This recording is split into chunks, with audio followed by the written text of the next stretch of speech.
조갑제 TV 시청자 여러분 안녕하십니까? 2020년 10월 19일 오후 4시입니다.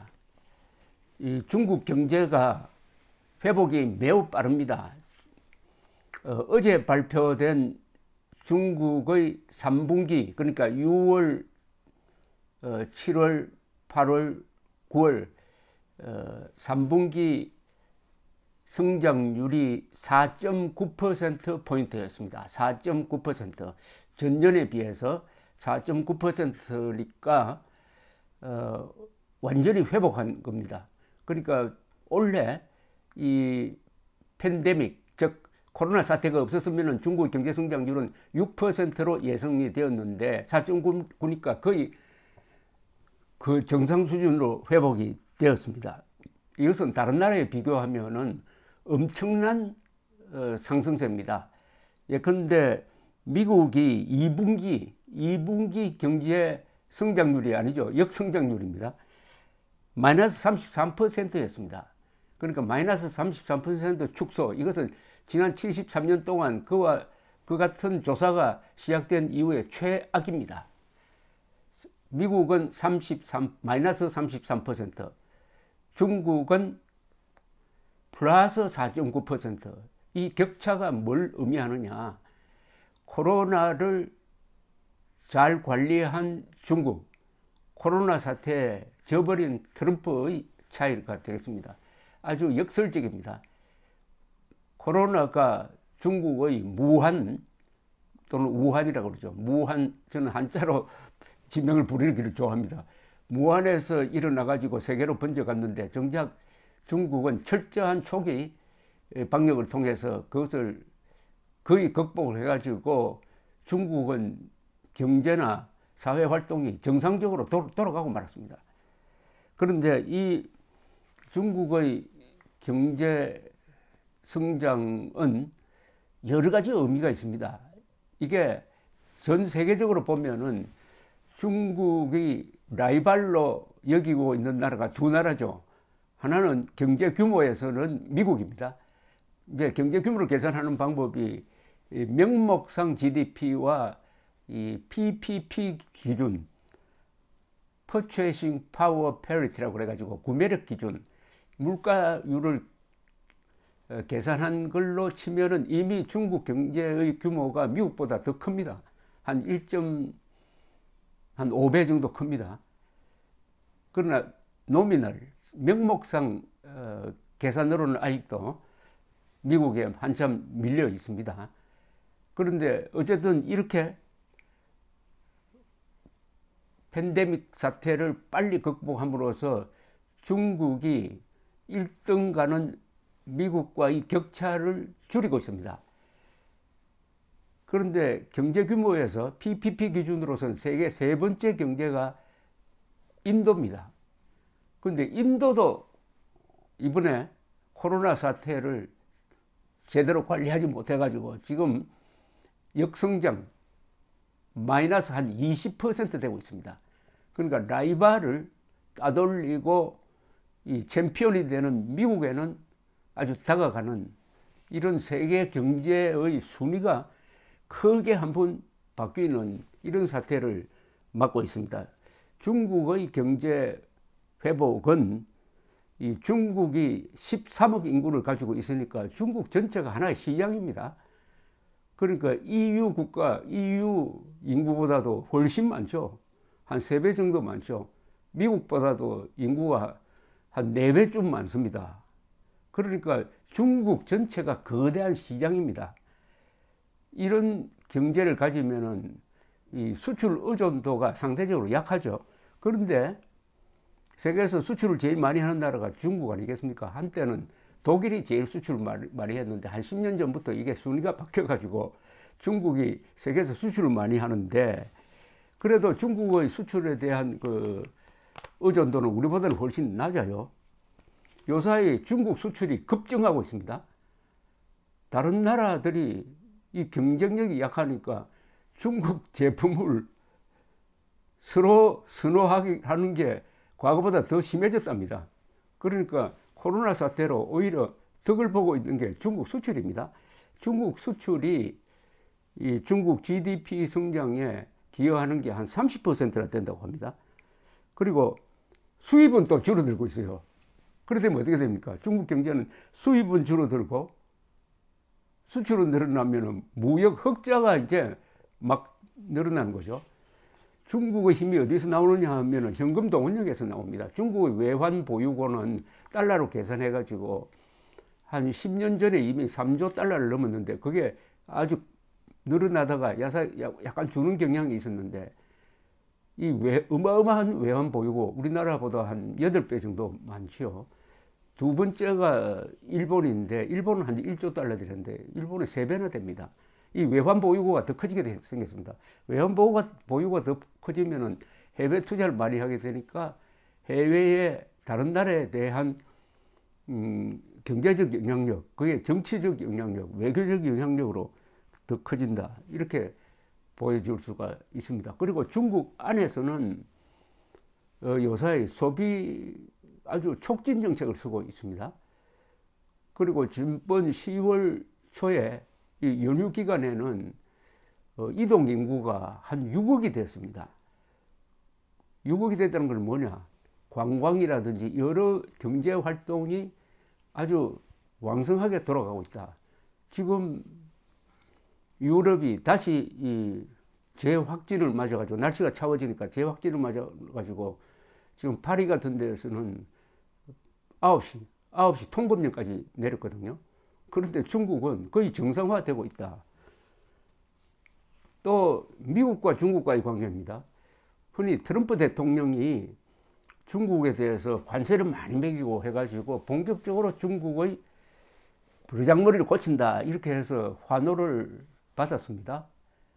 특히 한국의 보수층 중에서는 중국을 싫어하니까 트럼프가 시진핑의 버르장머리를 고칠 것이라고 했는데 이것도 이번 코로나 사태를 맞아가지고 아주 이상하게 돌아가고 있습니다. 뭐냐? 중국에 대한 미국의 직접 투자가 오히려 늘었어요. 또 중국에 의존하고 있는 부품 산업, 이른바 스플라이 체인이라고 하는 것이 그대로 가고 있습니다. 중국에서 철수하는 미국 기업이 없다 이거죠. 동시에 미국에서 중국의 제품을 여전히 많이 산다 이겁니다. 여전히 많이 산다. 그러다가 보니까 이게 관세를 뭐 그렇게 많이 매겨도 이게 중국으로서는 거의 영향이 없다는 겁니다.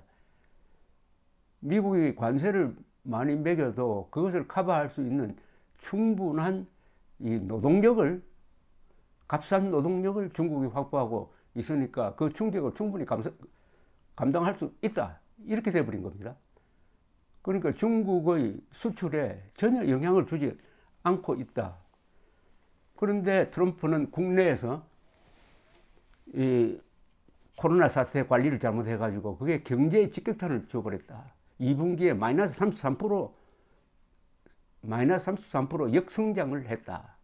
중국은 3분기에 4.9% 플러스 성장을 했다. 이게 시진핑과 트럼프의 경제 성적표가 되어버렸습니다. 그러니까 경제는 정치와 따로 노는 게 아니죠. 정치가 뒷받침되지 않으면 경제 성장이 이루어질 수 없는데 그 정치 중에 제일 큰 게 코로나 사태를 얼마나 잘 관리하느냐였습니다. 시진핑은 성공했고 트럼프는 실패하고 말았습니다.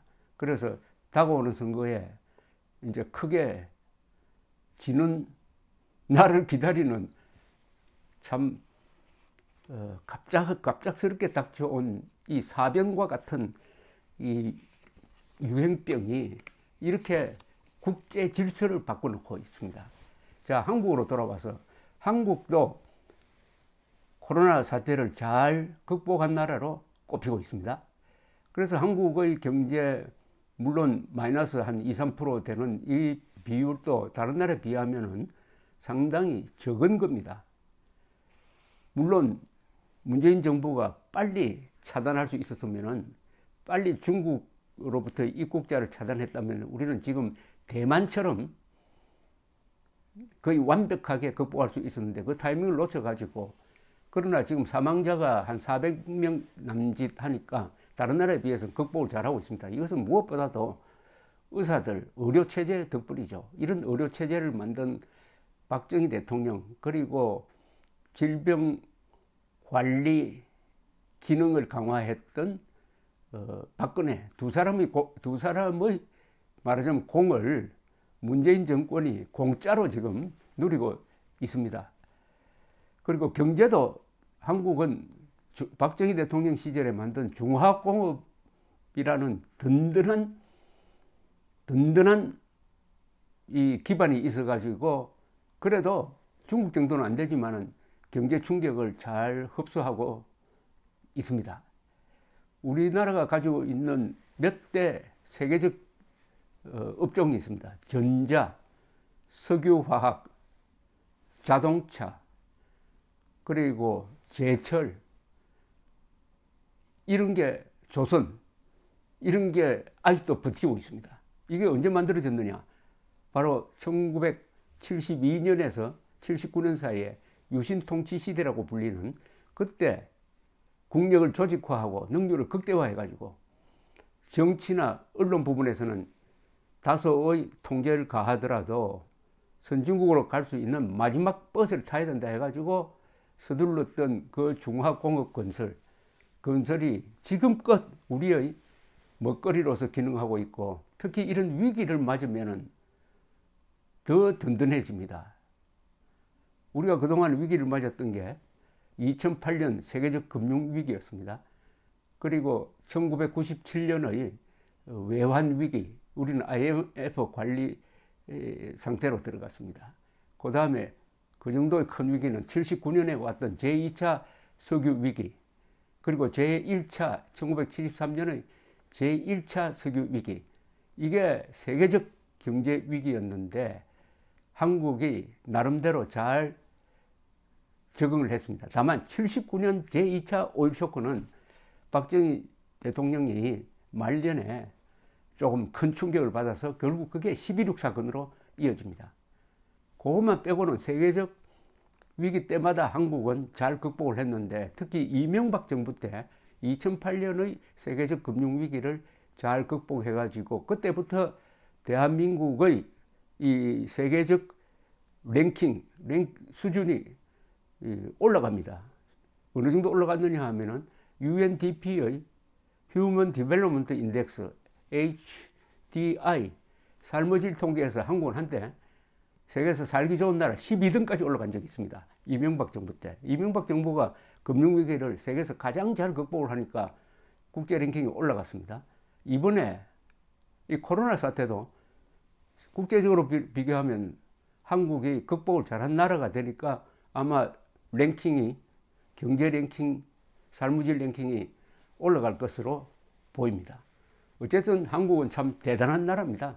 국내적으로 요사이 짜증나기도 하지만은, 그러나 국제적으로 이렇게 크게 넓혀보면은 아시아에서 그래도 민주주의가 제대로 기능하고 있는 나라가 네 나라입니다. 일본, 한국, 대만, 그리고 이스라엘이죠. 그러나 이 네 나라가 다 문제가 많습니다. 특히 한국, 대만, 이스라엘은 안보상의 크나큰 문제를 가지고 있습니다. 아직도 생존의 문제를 해결하지 못하고 있습니다. 그럼 어쩌겠습니까? 이런 상황에서도 우리의 선배들, 이승만, 박정희 두 사람과 함께 이 나라를 건설했던 그 선배들의 피땀 눈물 덕분에 어마어마한 문명의 구조를 만들어냈습니다. 그것이 위기 때 이렇게 우리를 지켜주고 있다. 문제는 이 문재인 집권 세력이죠. 문재인 집권 세력이 대한민국의 정체성, 정토성을 부정하고 김정은 앞에서는 노예처럼 행동하고 고마움을 모르고 법치를 붕괴시키고 하는 게 오래 방치를 하면은 결국 경제까지 망치게 될 것입니다. 그러면 어떻게 하느냐? 문명의 반격이 있어야 됩니다. 지난 70년 동안 건설한 문명이 뭡니까? 민주적 제도, 그리고 중산층, 세계에서 교육 제일 잘 받은 국민, 그리고 언론기관, 유튜브, 이런 게 다 문명의 기구입니다. 이 문명과 야만의 대결을, 문재인 정권은 야만 세력을 대변합니다. 대한민국은 문명 세력을 대표합니다.